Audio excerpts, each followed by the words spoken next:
लेकर के चर्चा हुई है और उसके बाद जब जब चुनाव आया है हर चुनाव में महिलाओं को मिलने वाले इस अधिकार का जिसने विरोध किया है देश की महिलाओं ने उन्हें माफ नहीं किया है। वो जो लाखों बहनें कभी न कभी पंचायत में काम कर चुकी है वो आंदोलित है। वो कहती हैं कि झाड़ू कचरा वाले काम में तो हमें जोड़ देते हो, अब हमें निर्णय प्रक्रिया में जोड़ो। और निर्णय प्रक्रियाएं विधानसभा में और पार्लियामेंट में होती है। जो भी राजनीतिक जीवन में सफलतापूर्वक आगे बढ़ना चाहते हैं उनको ये मान के चलना पड़ेगा कि पिछले 25-30 साल में लाखों बहनें ग्रासरूट लेवल पर लीडर बन चुकी हैं और इसलिए जो आज विरोध करेंगे उसको लंबे समय तक कीमत चुकानी पड़ेगी।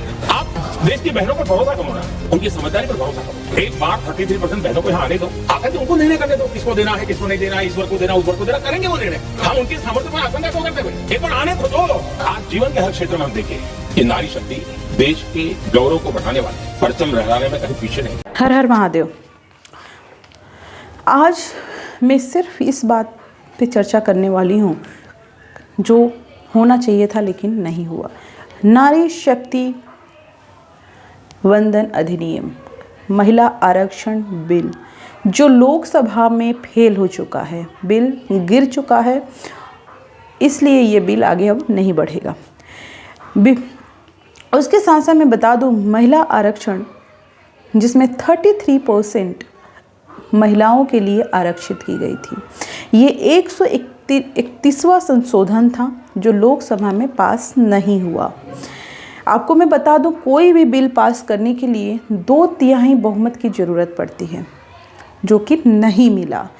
इसके पक्ष में जो वोट पड़े वो 298 वोट पड़े और जो विपक्ष में वोट आए वो 230 वोट आए, जिससे सीधे तौर पे दिखा कि ये बिल आगे अब नहीं बढ़ेगा।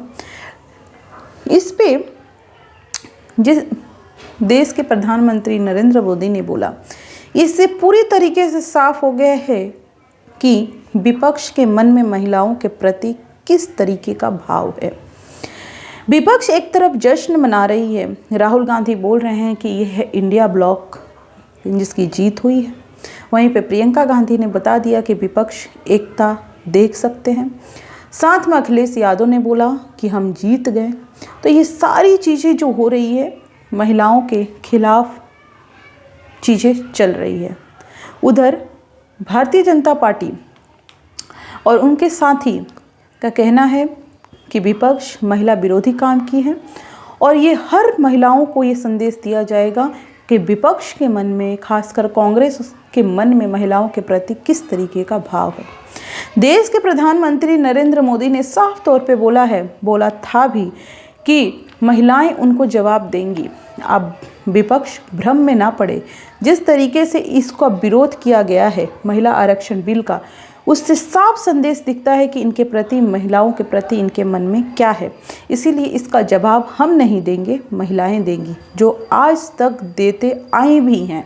इसीलिए आगे भी इनका जवाब महिलाएं ही देंगी। तो ये पूरी तरीके से बोल सकते हैं कि एक महिलाओं के सशक्तिकरण की बात थी, महिलाओं के पक्ष की बात थी, आरक्षण की बात थी, जिसमें लोकसभा और विधानसभा में महिलाओं का परसेंटेज बढ़ता, लेकिन इसको विपक्ष ने नकार दिया है। तो सीधे तौर पे महिला विरोधी काम किया है। नेक्स्ट बोल दूं तो ये विपक्ष का कहना है कि हमने महिला आरक्षण बिल का विरोध नहीं किया है, हमने परिसीमन का विरोध किया है। लेकिन परिसीमन, महिला आरक्षण बिल, ये सब चीज़ें एक साथ आई थी और इस वजह से विपक्ष कह रहा है कि हम परिसीमन की वजह से इसका विरोध किए हैं। लेकिन इसमें महिला आरक्षण बिल भी था। आप चाहते तो इसे बोल सकते थे कि इसके अलग अलग विधेयक लाए जाए। लेकिन जो भी हुआ, मुझे लगता है कि इस पक्ष में विपक्ष ने गलती की है। तो मुझे आप ये बताइएगा कि क्या आपको नहीं लगता कि विपक्ष को ये नहीं करना चाहिए था? मुझे लगता है कि ये बिल पास हो जाना चाहिए था।